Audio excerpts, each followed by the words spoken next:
ideas for everyday living through the web. I don't know whether it has any reality to it, or is it entirely the web? No, it's real. Well, you must tell us about that too. Alain.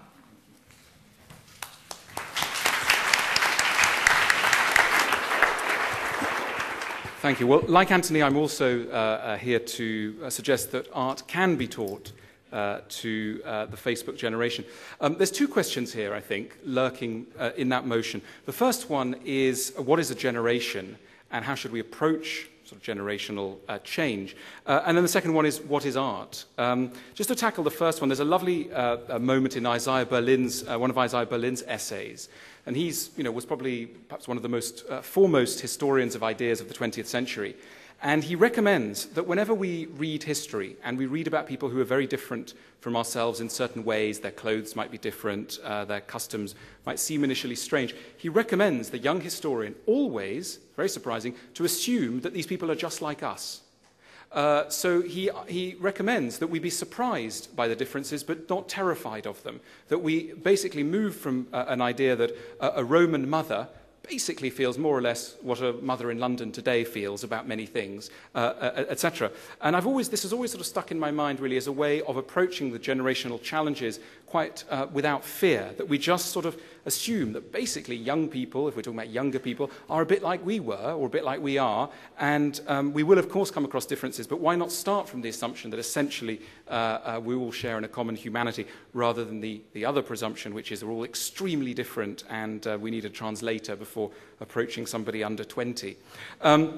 The next question really is, what is art for? And people very often come into museums and they come away saying that museums are our new churches. And this is something you hear a lot. Museums are the new churches. I think that's an intriguing comment because of the way that it's not really true, but it's onto something.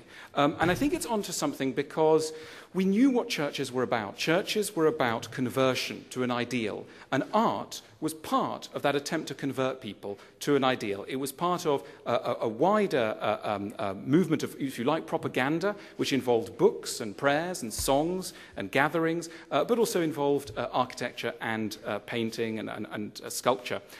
So the point of art was to fit in to a wide movement of propaganda. We've grown extremely suspicious of the word propaganda. We've grown extremely suspicious of thinking that art is for anything. In the 19th century, there were a lot of artists who argued that the point of art was simply art itself, that art should not hitch itself onto any bandwagons, etc. I think that's often been misinterpreted as suggesting that the point of art is utterly mysterious and perhaps beyond discussion, and that art is not really trying to do anything. I think if you speak to most artists, if you look into their souls, I'm going out on a limb here, if you look into their souls, they are trying to convert you. Not to anything as simple as, Catholicism, not simple, but as well, ideologically defined, but they're looking essentially to drive your emotions into a particular direction. Many artists are really interested in truth and goodness. That's what John Ruskin famously thought that art was about, truth and goodness. Sounds terribly strange in a way to modern ears, that the point of art, we should be teaching the Facebook generation about truth and goodness. Also, someone like John Ruskin would have believed that art has a moral purpose. In other words, that part of what art is trying to do is to make us into better people. All incredibly frightening ideas that are almost on a dangerous, slippery slope down towards something which we might find unpleasant. But I think it's worth hanging on in there because the richest terrain is definitely on the slippery slopes. So I think that focusing in a little bit more deeply as to what art might be doing, I think one of the things that art is doing is stripping us of habit.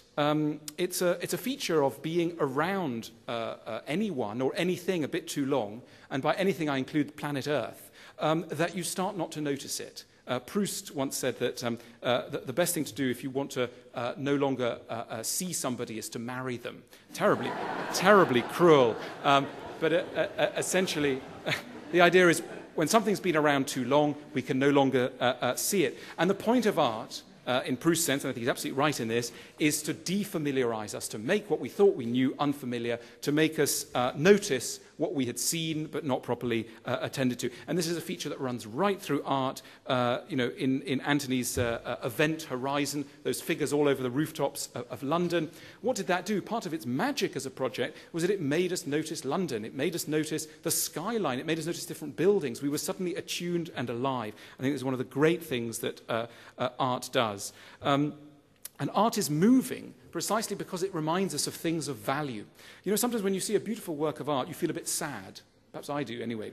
And I think the reason partly why we feel sad is we think, I should have been paying more attention to this sort of thing. This work of art has to it an unusual loveliness that I wish was more widespread through the world. And we're sort of moved by the kind of rarity of something. So again, a reminder of something valuable that we often lose sight of. Art also tries to make us afraid of things that are a bit bad. There is a satirical side of art that tries to draw us away. If you think of Grayson Perry's Map of an Englishman, it's a critique of many of the things that English people are. Very good-natured, very sarcastic, very biting, very engaging. But essentially, at some moments, it's at least trying to nudge us towards a vision, I think. I'm sure Grayson won't agree, but I think towards a vision of Grayson's idea of what it is to be a good Englishman. And so one thing you could say is that art is trying to rebalance our soul. Let's be really pretentious. But one of the things that we're all in lacking is balance. And one of the things that art does is we're drawn towards certain kinds of art that promise to bring us qualities which we don't have enough of in day-to-day life. People who love minimalist art, huge white empty canvases full of serenity, I love that sort of art. These people are almost certainly not serene people. They are drawn to serenity precisely because they are not serene enough. They are prone to outbursts of anger. They are prone to losing control of themselves, and that's precisely why this art of wisdom and serenity is so deeply appealing to them, because they don't have enough of it. So trying to get in touch with things which you admire but don't have enough of, trying to balance us. So essentially art is there as a therapeutic medium, in the best and highest sense, as a therapeutic medium, and to convert us to what is good and true. And our museums, of which this is a fine example, are ultimately, should be modern temples and churches towards a new idea of what is good and noble. And this is definitely something that can be transmitted to somebody under 20. Thank you very much.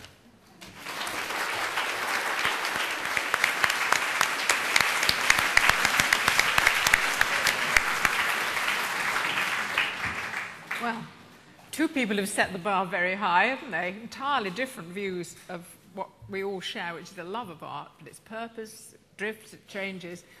Very fascinating. Right, the third person we're going to hear is Camila Batmanghelidjh. Now, Camila is the country's foremost advocate for vulnerable children.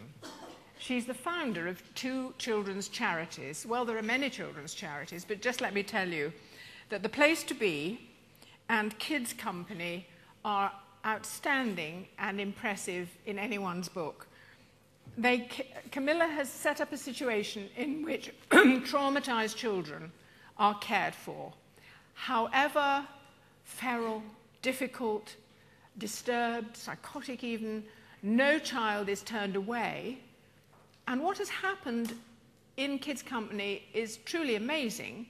And she won't like me saying this, but a lot of it is attributed to her own character as well as the philosophy that she spreads within that company. So what she has to say about teaching art will be worth hearing. Camila.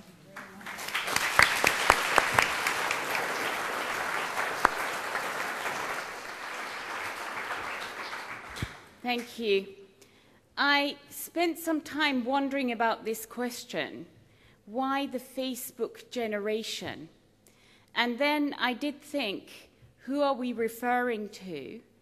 And therefore, I began interpreting this question in terms of, is there a generation that is somehow choosing computers and technical structures as mediums through which to exercise their personal need for attachment?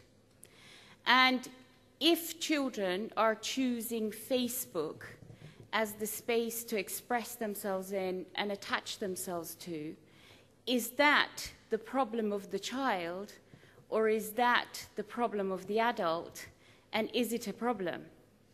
So I will leave all that to the philosophers amongst the group. But what I did think is, where does this need